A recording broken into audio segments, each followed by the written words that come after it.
குணசாலியான ஸ்திரீயை கண்டுபிடிப்பவன் யார்? அவளுடைய விலை முத்துக்களை பார்க்கிலும் உயர்ந்தது. யார் இந்த குணசாலியான ஸ்திரீ? இன்றைக்கி நம்ம வீடியோவில் இந்த குணசாலியான ஸ்திரீயை பற்றி தான் பார்க்க போகிறோம்.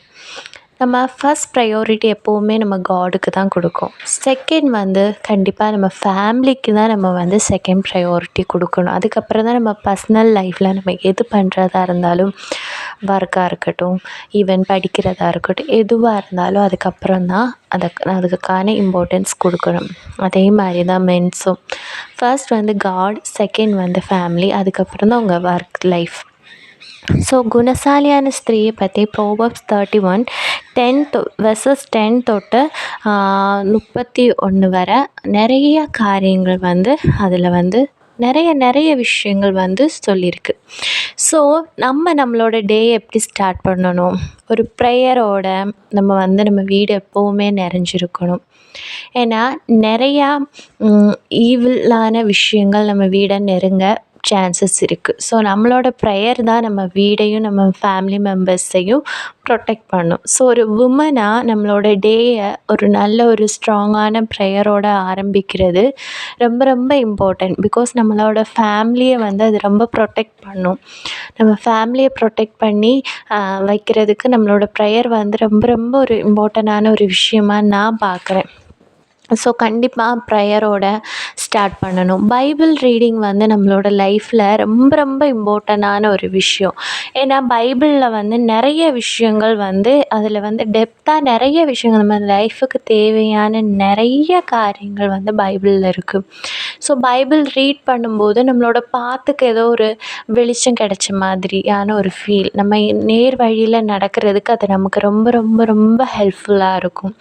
ஸோ பைபிள் ரீடிங்கை நம்ம அசால்ட்டாக நினைக்காம அது ஒரு சீரியஸாக அதை நம்ம கடமைக்காக பண்ணாமல் அதை பண்ணணுங்கிற ஒரு மோட்டிவேஷனோடு நம்ம பண்ணணும். அதை படிக்கிறனால நம்ம நிறைய விஷயங்கள் கற்றுக்குறோம் அப்படின்னு நம்ம நினச்சி அதை பண்ணும்போது நம்ம நிறைய விஷயங்கள் கற்றுக்குறோம். ஸோ பைபிள் ரீடிங் ஏனோ தானோன்னு பண்ணுற விஷயம் இல்லை. அது நம்ம முழு மனசோட நம்ம வேறு எந்த தேவையில்லாத எண்ணங்கள் எதுவும் இல்லாமல் நம்ம ஃபோக்கஸ்டாக அதை டெப்த்தாக இருந்து அதோட மீனிங்கை புரிஞ்சுக்கணும். பைபிள் ரீட் பண்ணுறது அது ஒரு எப்படின்னா கடவுள்கிட்ட நம்ம கேட்கணும். அதில் இருக்கிற அந்த டெப்த்தான விஷயங்களை எனக்கு சொல்லித்தாங்க. என் லைஃப்பில் நான் அதை எப்படி அப்ளை பண்ணணும்? நம்ம பைபிள் சும்மா ரீட் பண்ணுறதுல எந்த விஷயமுமே இல்லை. அதை நம்ம லைஃப்பில் எப்படி ஃபாலோ பண்ணுறோம் அதில் தான் இருக்குது மேட்டர். ஸோ நம்ம சும்மா பைபிள் ரீட் பண்ணுறோம் அப்படின்னு ரீட் பண்ணிவிட்டு விட்டுறாமல் அதை நம்ம லைஃப்பில் நம்ம அப்ளை பண்ணணும். ஸோ அதில் தான் இருக்குது.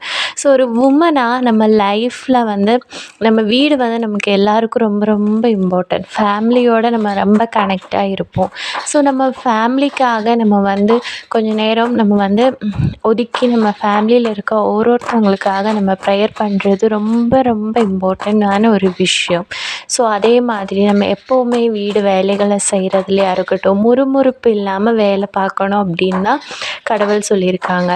ஸோ ஹவுஸ் ஒய்ஃபாக அப்படின்னா நம்ம வீட்டு வேலையை மட்டும் செஞ்சுட்டு அப்படியே இருந்துடணும், நம்ம வீட்டுக்கு நம்மளை அர்ப்பணிச்சிடணும் அப்படி இல்லை. நமக்கு பிடிச்ச விஷயங்களை நம்ம பண்ணலாம், நம்மளோட செல்ஃப் டெவலப்மெண்ட்டுக்கான விஷயங்கள் பண்ணலாம். ஆனால் ஃபஸ்ட் ப்ரையாரிட்டி நம்ம ஃபேமிலிக்கு கொடுக்கணும் அப்படின்னு தான் கடவுள் சொல்கிறாங்க.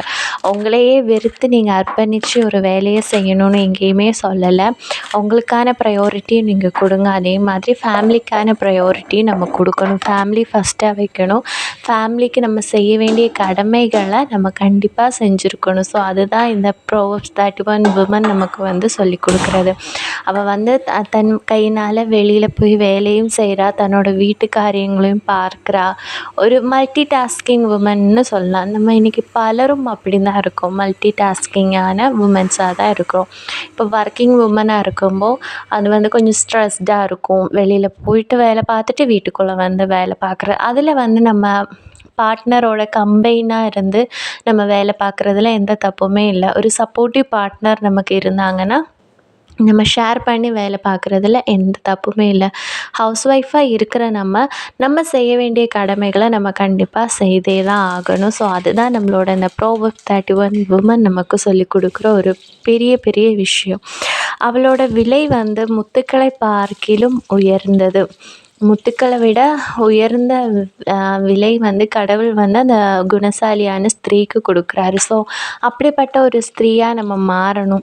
அதை தான் கடவுளும் எதிர்பார்க்குறாரு. ஸோ நம்ம என்ன பண்ணணும்னா சோம்பேறியாக இல்லாமல் சுறுசுறுப்பாக இருக்கணும். ஏன்னா சோம்பலின் அப்பத்தை அவள் புசியாமல் தன் வீட்டுக்காரியம் எப்படி நடக்கிறது என்று கண்ணோக்கமாக இருக்கிறார். ஸோ லேசியான ஒரு உமனாக இருக்கிறத கடவுள் விரும்பலை.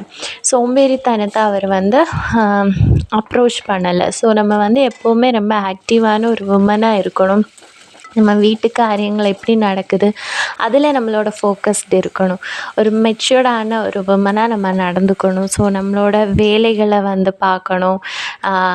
நம்ம ஃபேமிலிக்கு ஒரு சப்போர்ட்டிவாக ஹெல்ப்பாக இருக்கணும். ஸோ அது ஒரு ஊழியம் மாதிரி தான். அதுவும் நம்ம ஒரு ஊழியம் மாதிரி தான். நம்ம செய்கிற வேலைகள் ஒவ்வொன்றும் நம்ம கடவுளுக்கு செய்கிற ஒரு ஊழியம் மாதிரி தான். ஏன்னா ஒரு ஃபேமிலியை நம்ம கையில் கொடுத்துருக்காங்க. அந்த ஃபேமிலியை ரெட்ஷிப்குள்ளாக கொண்டு வர்றது அது ஒரு பெரிய விஷயம். ஸோ நம்ம ஃபேமிலிக்காக நம்ம டைம் ஸ்பெண்ட் பண்ணி ப்ரேயர் பண்ணி அவங்கள கடவுளுக்குள்ளே கொண்டு வர்றது அது பெரிய பெரிய ஒரு இம்பார்ட்டண்டான ஒரு விஷயம். ஸோ அதுவும் நம்ம செய்கிற ஒரு ஊழியம் மாதிரி தான் இருக்கும். ஸோ அந்த குணசாலியான ஸ்திரீ எப்படி இருக்கான்னா, அவள் இருட்டோடு எழுந்து தன் வீட்டாருக்கு ஆகாரம் கொடுத்து தன் வேலைக்காரிகளுக்கு படி அளக்கிறாள். ஒரு வயலை விசாரித்து அதை வாங்குகிறாள். தன் கைகளின் சம்பாத்தியத்தினால் திராட்சை தோட்டத்தை நாட்டுகிறாள். தன்னை பலத்தால் இடைக்கட்டி கொண்டு தன் கைகளை பலப்படுத்துகிறாள். தன் வியாபாரம் பிரயோஜனம் உள்ளதென்று அறிந்திருக்கிறாள். இரவிலே அவள் விளக்கு அணையாதிருக்கும். அவள் ஒரு பிஸ்னஸ் உமனாக இருக்கிறாள். அவள் வெறும் ஹவுஸ் ஒய்ஃபாக தன்னோட டே ஃபுல்லாக அப்படியே ஸ்பெண்ட் பண்ணாமல் அவள் எப்படி இருக்கான்னா ரொம்ப ஒரு ஆக்டிவான உமனாக இருக்கா. அவள் பிஸ்னஸ் பண்ணுறா. அவளுக்குன்னு அவள் இண்டிபெண்ட்டாக இருக்கிறா. அவள் ஒரு இண்டிபெண்ட்டான உமனாக இருக்கிறா. தென் அவளோட வீட்டுக்கு அவள் ரொம்ப ப்ரையாரிட்டி கொடுக்குறா. தன்னோட பிள்ளைங்களையும் தன்னோட ஹஸ்பண்டையும் ரொம்ப டேக் கேர் பண்ணி பார்த்துக்கிறா. ஸோ அதை தான் கடவுள் நம்மக்கிட்டேயும் எதிர்பார்க்குறாரு. யாரையும் ஹவுஸ் ஒய்ஃபாக வீட்டுக்குள்ளேயே அடைஞ்சிருங்கன்னு பைபிளில் எங்கேயும் சொல்லலை. நம்ம ஃபேமிலிக்கு நம்ம கடவுளுக்கு அடுத்ததாக நம்ம ஃபேமிலியை வச்சு பார்க்கணுன்னு தான் சொல்கிறாங்க. போத் மென் ஆர் விமன் 2 பேருக்கும் சேர்த்து தான் கடவுள் சொல்கிறாரு. ஃபர்ஸ்ட் கடவுளுக்கு ப்ரையாரிட்டி, செகண்ட் உன் ஃபேமிலிக்கு ப்ரையாரிட்டி, அதுக்கப்புறம் உங்களோட ஒர்க்காக இருக்கட்டும், உங்களோட பர்சனல் லைஃப் என்னதாக இருக்கட்டும் அதுக்கு இம்பார்ட்டன்ஸ் கொடுக்கணுன்னு தான் பைபிள் சொல்லுது. ஸோ நம்ம ஃபேமிலியை பார்த்துக்கிறது போத் மென்னாக இருக்கட்டும் உமனாக இருக்கட்டும் நம்மளோட பெரிய ஒரு ரெஸ்பான்சிபிலிட்டி தான். நம்ம ஃபேமிலியை பார்த்துக்கிறது, நம்ம குழந்தைங்கள பார்த்துக்கிறது, அவங்களுக்கு நல்ல ஒரு ஃப்யூச்சரை நம்ம பில்ட் பண்ணி கொடுக்குறது, இதெல்லாம் நம்மளோட கடமை மட்டும் இல்லை, நம்ம செய்ய வேண்டிய ஒரு இம்பார்ட்டண்டான ஒரு விஷயமாக கடவுள் நமக்கு சொல்லித்தராங்க. ஸோ அவள் உடை பலமும் அலங்காரமுமாக இருக்கிறது. வருங்காலத்தை பற்றி மகிழ்கிறாள். தன் வாயின் ஞானம் விளங்க திறக்கிறாள். தயையுள்ள போதகம் அவள் நாவின் மேல் இருக்கிறது. அவள் பேசுகிற வார்த்தை எல்லாமே எப்படி ஞானம் விளங்குகிறதா இருக்குது. ஒரு நாலேஜான ஒரு வார்த்தைகளை தான் அவள் பேசுகிறா. அவள் பேசுகிற வார்த்தைகளில் அவள் கவனமாக இருக்கிறா. நம்மளோட பேசுகிற வார்த்தைகளில் எவ்வளோ கவனமாக இருக்கிறோன்னு நம்ம ஒரு செகண்ட் நம்ம திங்க் பண்ணி பார்க்கணும். ஏன்னா ஜீவனும் மரணமும் நாவின் அதிகாரத்தில் இருக்குதுன்னு பைபிளில் சொல்லியிருக்கு. ஸோ நம்ம பேசுகிற வார்த்தைகள் எப்படி இருக்குது, மற்றவங்களுக்கு பிரயோஜனம் உள்ளதாக இருக்கா, மற்றவங்களுக்கு அதன் மூலம் ஏதாவது பலன் கிடைக்குதா, அதை தான் நம்ம பார்க்கணுமே தவிர நம்ம வாய்க்கு வந்ததெல்லாம் பேசுகிறதுல எந்த அர்த்தமுமே இல்லை. வீணான பேச்சு, வெட்டி பேச்சு நம்ம லைஃப்பில் இருக்கான்னு நம்ம ஃபர்ஸ்ட் நம்மளை செக் பண்ணணும். அதுதான் ரொம்ப ரொம்ப இம்பார்ட்டண்டான விஷயம். நம்ம பேசுகிற வார்த்தைகளில் நம்ம எப்போதுமே நம்ம கவனம் உள்ளவங்களாக தான் இருக்கணும். ஏன்னா நம்மளோட வார்த்தைங்களுக்கு அவ்வளோ பவர்ஸ் இருக்குது. நம்ம நல்லதை பேசும்போது, பாசிட்டிவான விஷயங்கள நம்ம பேசும்போது அதை தான் நம்ம அட்ராக்ட் பண்ணுறோம். அதுதான் நம்ம லைஃப்பில் நடக்குது. நம்ம நெகட்டிவாக பேசிகிட்டு இருக்கும்போது கண்டிப்பாக நம்ம லைஃப்பில் எல்லாமே நெகட்டிவாக தான் நடக்கும். ஏன் என் லைஃப்பில் மட்டும் நெகட்டிவாக நடக்குன்னு சொல்லிட்டு எந்த ஒரு காரியமுமே இல்லை. ஃபர்ஸ்ட் நம்ம வந்து பேசுகிறதுக்கு முன்னாடி நம்ம என்ன பேசுகிறோன்னு திங்க் பண்ணணும். உங்கள் லைஃப்பில் எல்லாம் நெகட்டிவாக நடக்குதுன்னா நான் எந்த மாதிரியான வார்த்தைகள் என் வாயிலிருந்து பேசுகிறேன், அதை நம்ம ஒன்று அனலைஸ் பண்ணணும். ஏன்னா நம்மளோட வார்த்தைங்க வந்து மற்றவங்களுக்கு வந்து பிரயோஜனம் உள்ளதாக இருக்கணும். அவங்க லைஃப்பில் வந்து அவங்களுக்கு வந்து அது ஹெல்ப்ஃபுல்லாக இருக்கணுமே தவிர அதனால் அவங்க லைஃப்பில் எந்தவித கஷ்டமும் வரக்கூடாது. ஸோ அதை நம்ம வந்து எப்போவுமே அதை நம்ம வந்து மைண்டில் வச்சுருக்கணும். நம்ம பேசுகிற வார்த்தை எப்படி இருக்கிறது அப்படின்னு பாசிட்டிவான விஷயங்களை பேசணும். தேவையில்லாத வீணான பேச்சு, அதுவும் மெயின் வந்து கோசிப் பேசுகிறது, அந்த மாதிரி விஷயங்கள்லாம் கடவுளுக்கு பிடிக்காத விஷயங்கள். மற்றவங்கள பற்றி குற்றம் பேசுகிறது, அவங்களுடைய குறைகளை பேசுகிறது, அது நமக்கு தேவையே இல்லாத விஷயம். ஸோ அதெல்லாம் நம்ம லைஃப்பில் இருந்து அவாய்ட் பண்ணுறது நமக்கு ரொம்ப ரொம்ப நல்லது. நம்ம லைஃப்பை வந்து ஒரு ப்ராவர்ப்ஸ் 31 உமன் மாதிரி நம்ம லைஃப்பை நம்ம வாழணும்னு ஆசைப்பட்றோன்னா அது மாதிரி நம்மளை மாற்றிக்கிடணும். நம்மளோட பர்சனாலிட்டியில் நம்ம நிறைய சேஞ்சஸை நம்ம கொண்டு வரணும். அதே மாதிரி ப்ராவர்ப்ஸ் 31 வந்து 30 vs 30 என்ன சொல்லுதுன்னா, சௌந்தரியம் வஞ்சனை உள்ளது, அழகும் வீண், கர்த்தருக்கு பயப்படுகிற ஸ்திரீயே புகழப்படுவார். பியூட்டி, இன்றைக்கி வந்து பியூட்டி வந்து ரொம்ப ரொம்ப இம்பார்ட்டண்டான ஒரு விஷயமா இருக்குது. அது ரொம்ப சென்சிட்டிவான விஷயம். நம்ம க்ரூம் பண்ணிக்கிறதுல தப்பு இல்லை. அதில் நம்ம அடிக்டிவாக இருக்கிறது தான் ரொம்ப ரொம்ப தப்பு. ஸோ நம்ம க்ரூம் பண்ணிவிட்டு நம்ம நடக்கிறதுல எந்த தப்புமே இல்லை. அதில் வந்து நம்ம அடிக்ட் ஆகவே கூடாது. ஸோ அதுக்குன்னு கிழிஞ்ச துணி போட்டுட்டு தலையில் மெஸ்ஸியான பன் போட்டுட்டு அப்படி தான் நடக்கணும்னு பைபிளில் சொல்லலை. நம்மளை நாமளே க்ரூம் பண்ணி வைக்கிறதுல எந்த தப்புமே இல்லை. ஆனால் அந்த ஒரு விஷயம் மேலே நம்ம அடிக்ட் ஆகுறதுல தான் தப்பு இருக்குது.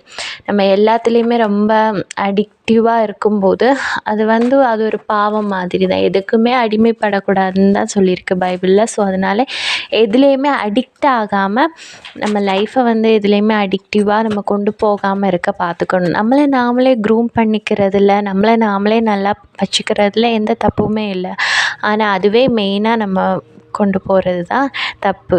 ஸோ இந்த வீடியோ உங்களுக்கு யூஸ்ஃபுல்லாக இருக்கும்னு நான் நம்புகிறேன். ஸோ தேங்க்யூ ஃபார் வாட்சிங் திஸ் வீடியோ.